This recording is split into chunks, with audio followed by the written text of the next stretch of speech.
According to some major analysts, now is the time to sell America. By that, of course, they mean American stocks. Trump is threatening the EU, so to speak, with the US, wanting to dominate a territory you would probably not expect. I mean Greenland. The conquest of Greenland is extremely strategically important for Americans because of its position relative to Russia. Trump is threatening the EU. Europe is talking about retaliation. The dollar is weakening and gold is rising. And now the important question. Is this the beginning of trouble or exactly the moment when money is made? Next, we'll look at one stock I'm currently eyeing for purchase, as well as another mess for financial advisors that will likely not end well for their clients. Hi, my name is Ondra, and welcome to another investment video. Trump is trying to get Greenland for America, and the markets are very simply pricing in this uncertainty and possible further tariff wars, causing them to fall. As you might expect, Europe does not want to give Greenland to America, so America is threatening tariffs. And big portfolio managers like Ray Dalio say that if the pressure on Europe from the US continues, Europe could sell off American assets and find another trading partner. And of course, it will not buy US debt in the form of US bonds, which are falling as a result. Gold is currently behaving as if it has priced in the collapse of the system and is rising. If we look at my public portfolio in Monera, currently valued at over $1.3 million, and this year's preliminary results, we can see that I am still in the black. The biggest gain this year is on the SCHDETF, which is the 100 largest dividend-paying companies in the US, and conversely, the biggest loss is on Meta. Looking at today's values, it is approaching prices that are interesting for me to buy into my portfolio, around $600. Just a few days ago, my portfolio was up by about $34,000, or about 3%, and thanks to the uncertainty, it has fallen like this. All these companies, as we can see on the map, are pricing in uncertainty. Investors are increasing the risk premium, and when the risk premium increases, stock prices go down. Not because companies have deteriorated overnight, Google has the same revenue as it did a week ago, but because the market wants a discount for uncertainty. You may have heard the phrase, sell America, that investors are fleeing US stocks, that the dollar is weakening, and that the world is losing confidence in the US. This sounds dramatic, but honestly, we've heard this story many times before. We heard it during the trade war with China, during COVID, during the banking crisis, during inflation and rate hikes. If you look at the long-term SP 500 chart, where all the major events are visible, you will find that there is almost always a reason to sell and panic. The world is so big and so many things are happening that there really is always a reason to sell. But even so, if we look at the trajectory of stocks, it is clearly going up. The market has one characteristic. It always overreacts. In the short term, it overestimates risk. In the long term, it underestimates adaptation. This is where most people make a fundamental mistake. They confuse politics with investment. The president is not a business model. A tweet is not a company's cash flow. And the 4-year term is not a long investment horizon. Companies that make money for 10, 15, 20 years do not live from media, headline to headline.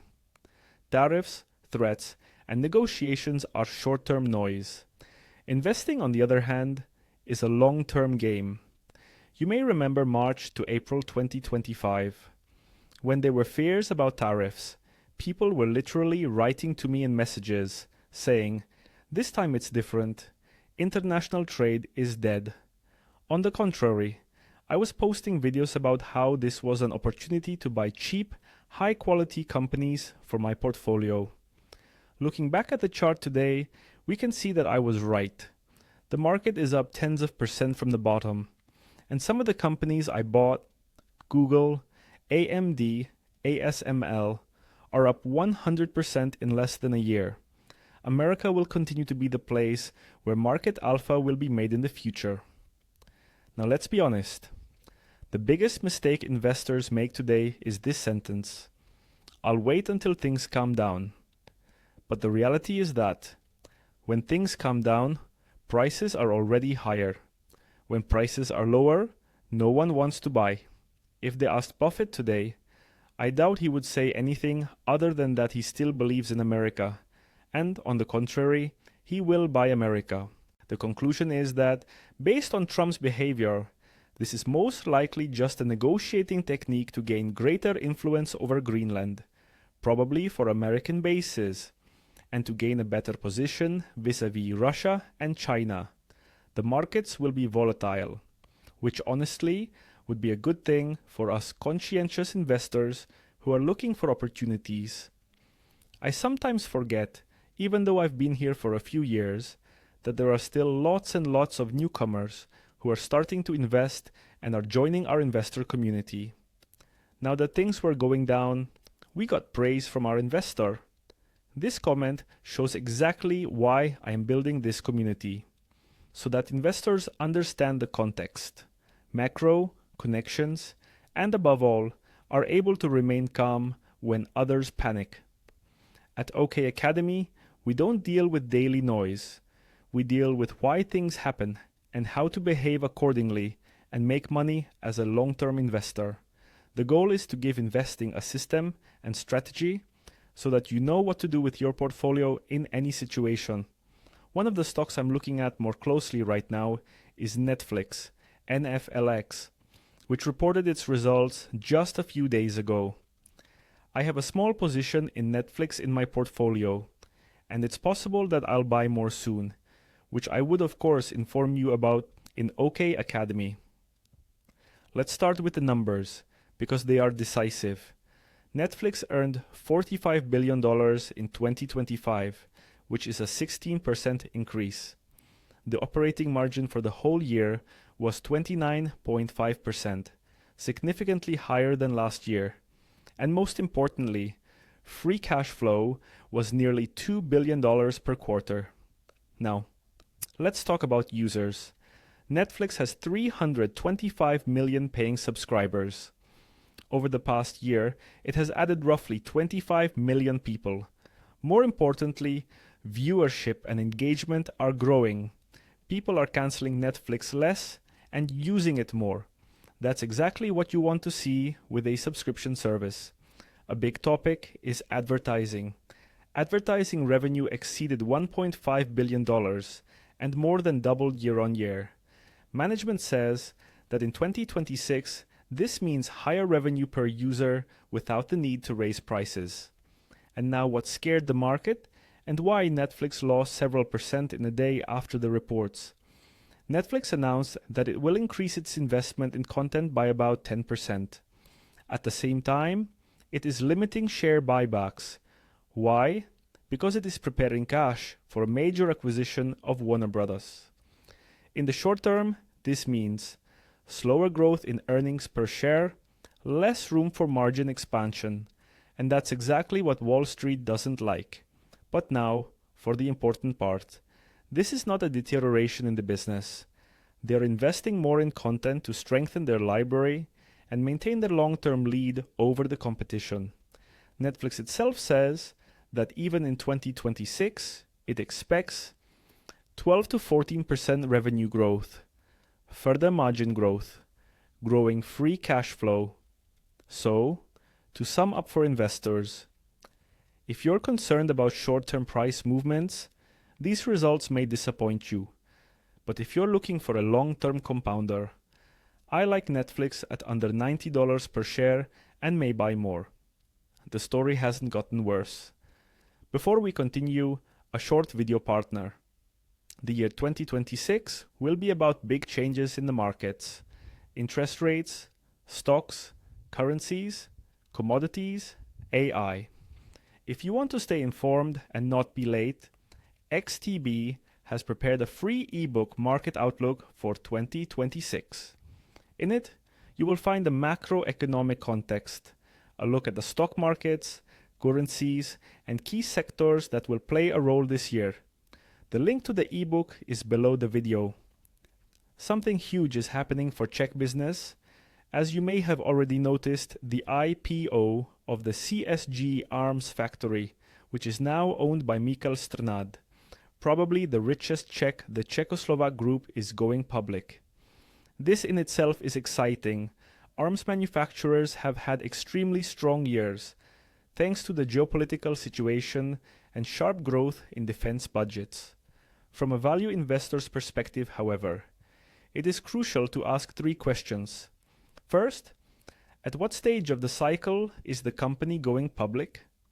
CSG is going public after several record years. This means high sales, strong margins, but also high market expectations. Historically, IPOs after golden times are often priced optimistically. In other words, expensively. Second, business quality versus price.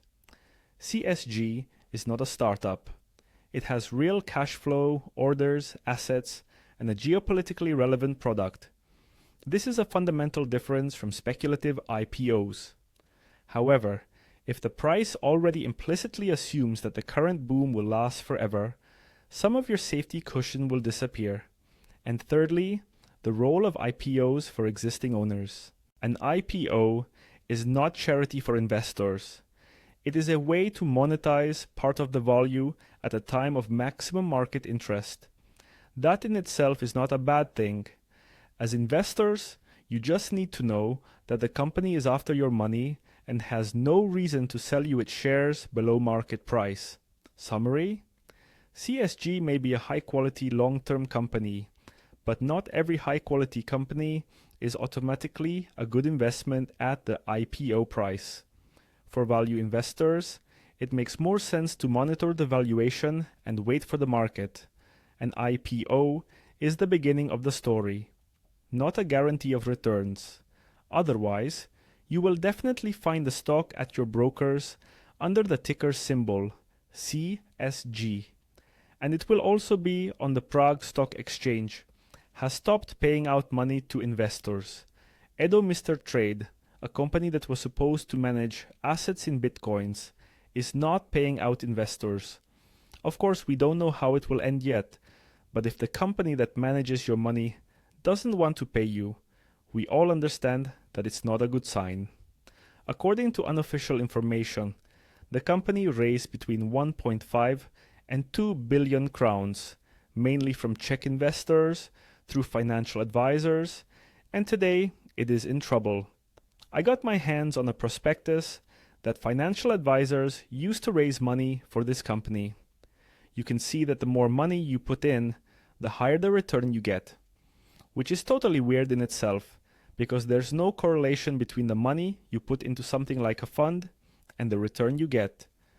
I really feel extremely sorry for the informed people who fell for it, and it is unbelievable that the network of advisors at Edo Finance actually sold this to clients. Really unbelievable. When we look at the Edo Group website, the motto seems quite funny in light of the new information. Unfortunately, this is not the only project on which financial advisors have collected billions and people have lost them. Another huge problem in the Czech Republic is corporate bonds from companies that are subsequently tunneled or go bankrupt. Let's face it, these financial advisor scandals will always be around. I would like to say something very important here that will hopefully save at least some people from trouble. Financial advisors are not investors. Most of them don't even understand the markets. Don't let people who don't invest themselves or who have no assets or money themselves advise you on your money. Seek advice from people or advisors who invest, have a history in the markets, and have proven that they understand it. Educate yourself about money and markets, and best of all, take responsibility for your money into your own hands. Invest it yourself, and such problems will avoid you. And so that you don't fall into the trap of financial fraudsters, so that you learn how to invest, so that you can put together a profitable portfolio and know what to buy for your stock portfolio and at what price so that you can make a profit. That's what my OK Academy, the largest investment community in the Czech Republic, is all about. It's about taking responsibility for your money yourself and investing it profitably. The link is in the video description.